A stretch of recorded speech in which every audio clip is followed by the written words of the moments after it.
완전히 코너에 몰렸어요.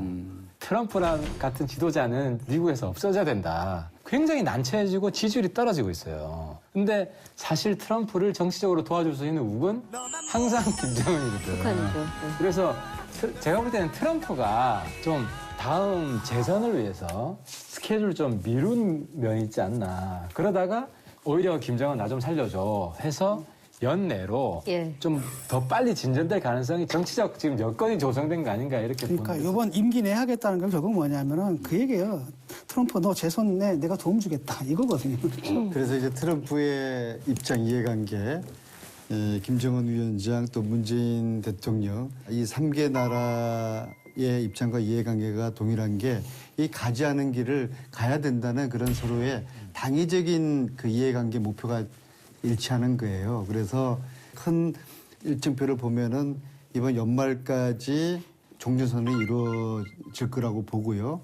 단지 여기에 중국을 포함할지 말지 이 부분이 굉장히 중요한 쟁점일 겁니다. 그리고 사실 종전선언은 그 자체가 목적이 아니라 평화협조로 가는 하나의 입구거든요. 그래서 종전선언을 디딤돌로 해서 이제 평화협정으로 가는 이제 새로운 길이 내년에 열릴 것이다. 저는 그렇게 보고 있습니다.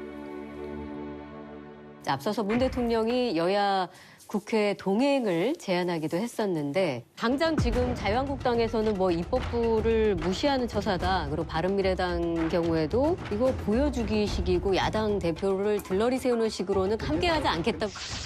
2018 평양 정상회담 준비위원회는 9분을 특별히 국회 정당 대표로 초청하고자 합니다. 함께 동행해 주시기를 정중하게 요청드립니다. 국내에서도 초당적인 뒷받침이 필요합니다. 제발 당리 당략을 거두어 주시기 바랍니다. 실질적으로 가자 그러면은 다 서로 좋아할까요? 앞다퉈 가지고 가요. 그렇게 생각하세요? 그리고 실질적으로 정치적으로 보수 진영에 뭔가 남북 평화 무드 이게 속도 있게 가는 것에 대한 두려움이 있고 불안하거든요. 그러니까 자꾸 이제 브레이크를 거는 정치적인 액션을 하고 메시지를 던지지만은 하채구 의원님 대통령이 같이 가자 그러면 안 가시겠습니까? 저는 가죠. 그러니까 야당원들 다 이게 우리 당에도 이견이 있어요. 네. 실제로 이제 지난번에 대통령하고 원내대표들 만났을 때 같이 가자고 했는데 김성태 원내대표가 이거 뭐 들러리 서주는 거는 좀 모양이 그렇지 않냐. 우리끼리 따로 가자. 그리고 우리 당 원내대표 모두가 여기 동의를 했다고 언론에 나와서 예. 내가 이제 확인을 해보니까 또 말이 조금씩 달라요. 홍영표 원내대표는 아니 내가 그런 거 어떻게 합의를 해주냐. 우리 당에도 이게 분분해요.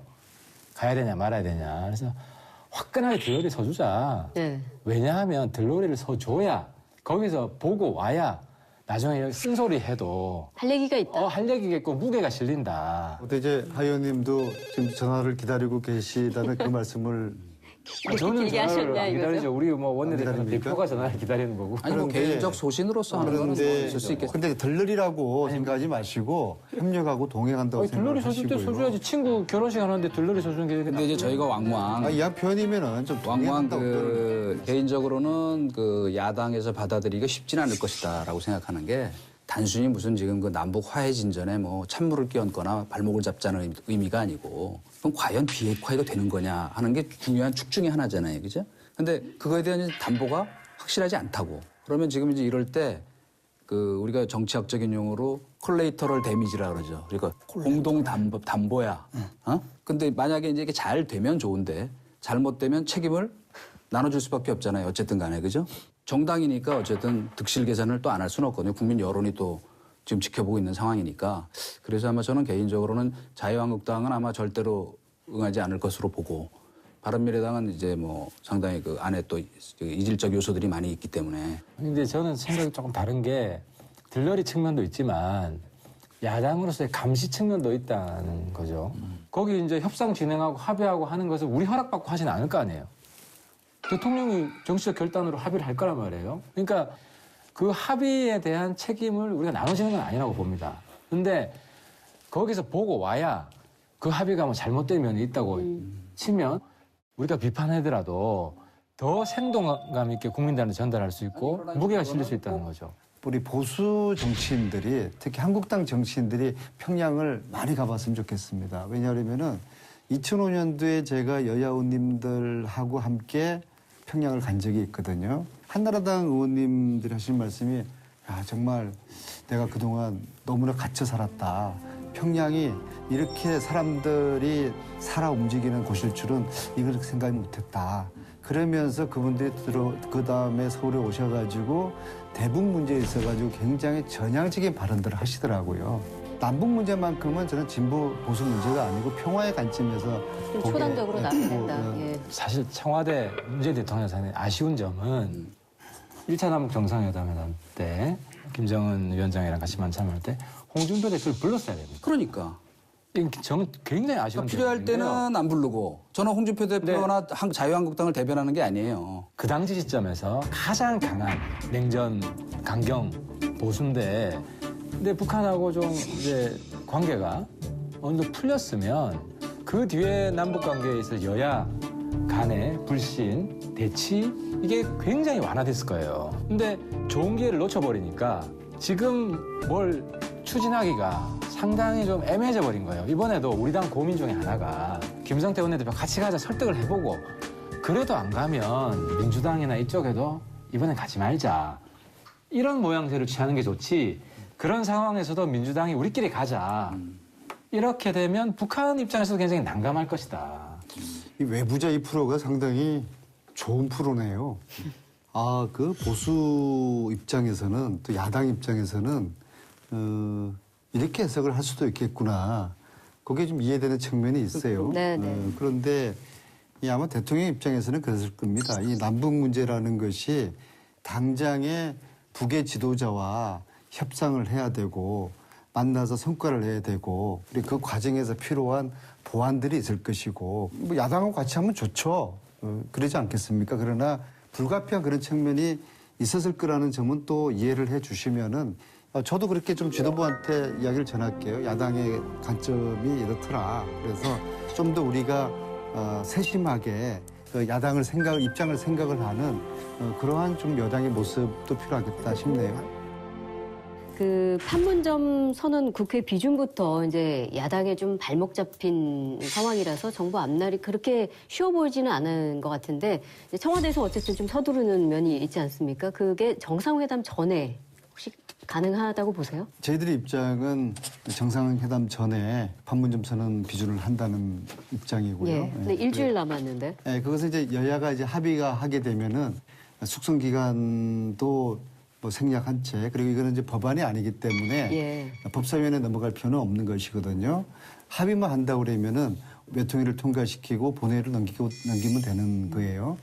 그리고 실질적으로 외통위의 의석도 그렇고 범보수하고 범진보가 11대 11이거든요.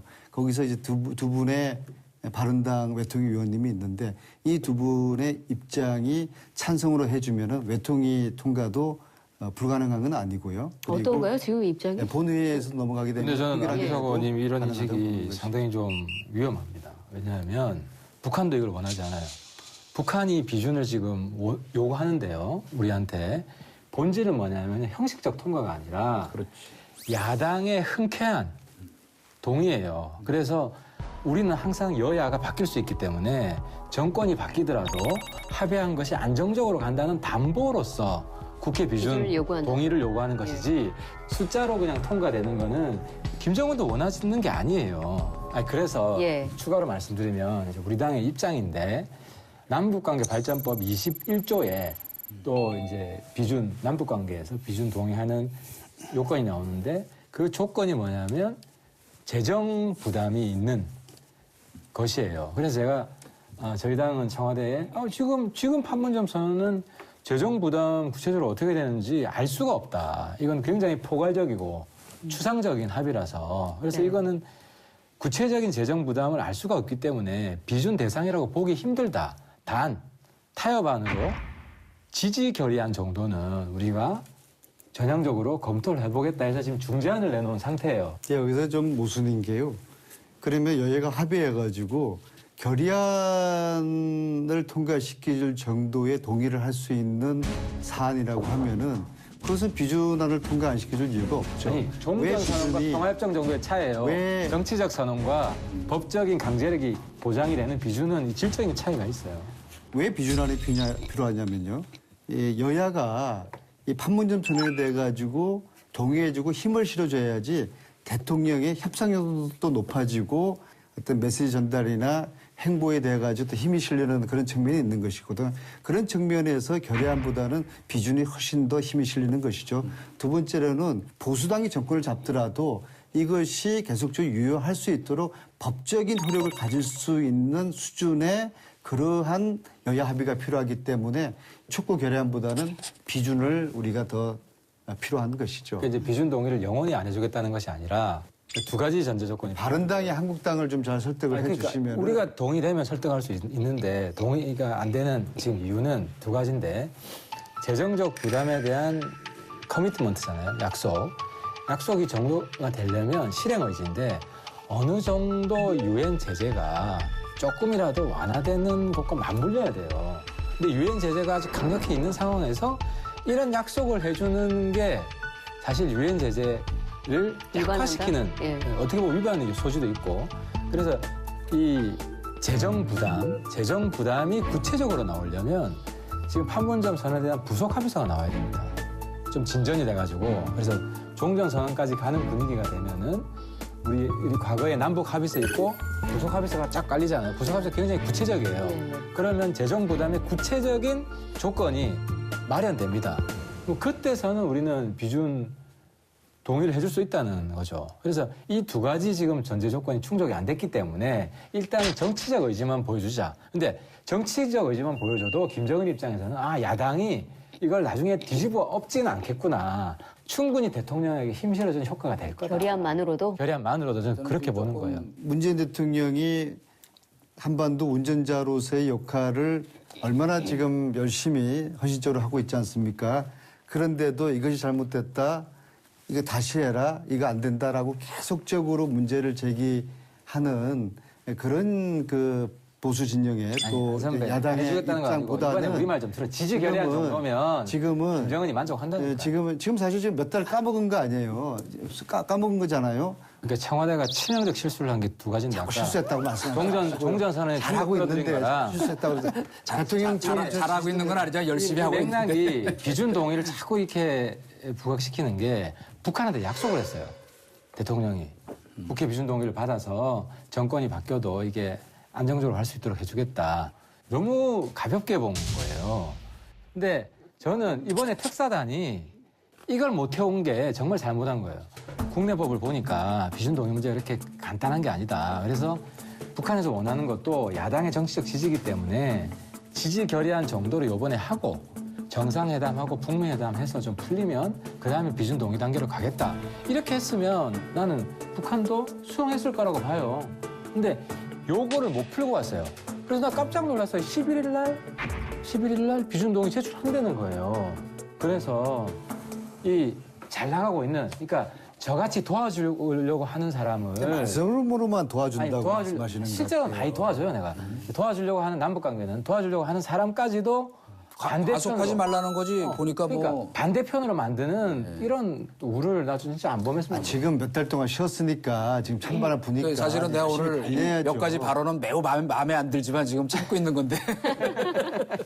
속도록 문제에서는 의견이 같은 거죠. 근데 쉽게 말하면 우리 정부가 북한하고 상대할 때 우리한테 정부한테 카드를 쥐어줘야 되거든요. 그 문제라는 거예요 지금. 우리 카드 안 주고 그거 가지고 협상해와라. 좋은 지지 결의안이면 해와라. 된다니까. 그게 근데 그 평가가 다르다라는 거죠. 그거 가지고 되겠냐라는 거죠. 북한의 입장에서는 이거 뭐 말뿐이잖아 또 이럴 수도 있는 부분이 있거든요. 그래서 사실은 아까도 했거든요. 뭐 비준을 하든 어쨌든 간에 이게 무슨 비핵화가 돼야지 경제협력이 이루어지는 거고 그래야지 그 다음에야 이게 예산이 집행되는 거고 그때쯤 돼야 구체적 예산안이 나오는 거고 이런 거잖아요. 그러니까 다만 이제 그걸 하겠다라는 선언 정도의 지지 결의안 내용 안에 네. 지지 결의안 내용 안에 비준 문제를 넣으면 되지. 이런 여건이 성숙이 되면 비준 동의를 해주겠다는 걸 넣으면 북한의 입장에서도 이게 말뿐이 아니라 그 다음으로 이행되는구나라는 담보가 생기고. 그건 상당히 약간 한 걸음 더 진전된 아니고. 그러니까 이렇게 타협을 하자고. 그렇죠. 오케이. 그러니까 저를 대북 특사로 보내주세요. 그래서 제가 김정은 만나서 설득을 해서 이 지지결의안 정도 하는 거라 내가 타협보고. 그리고 못해내. 그리고 내가 책임지고 비핵화하면 대규모 지원 가능하도록 바람 잡고 내가 할 네, 테니까. 그래요. 우리 매부자들 이거 뭐 결론은 하태경 최고위원 걱정 말고 특사로 비핵화 리스트 내놔라. 보내는 걸로. 아, 예. 그렇지.